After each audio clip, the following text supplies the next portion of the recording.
SIR প্রক্রিয়া শুরু হতেই বাংলাদেশে পালাতে গিয়ে পুলিশের হাতে ধরা পড়ল মোহাম্মদ মাসুম নামে এক অনুপ্রবেশকারী।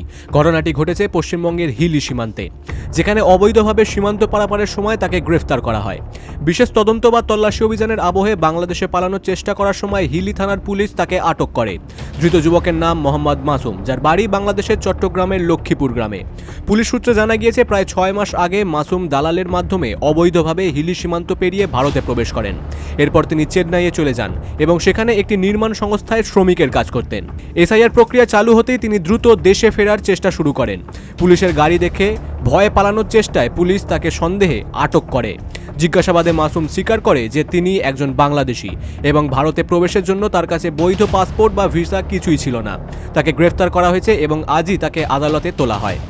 এই ঘটনায় সীমান্ত এলাকায় অনুপ্রবেশ ও অবৈধভাবে কাজ করার বিষয়ে নতুন করে চাঞ্চল্য সৃষ্টি হয়েছে। Bureau report, big news Bangla.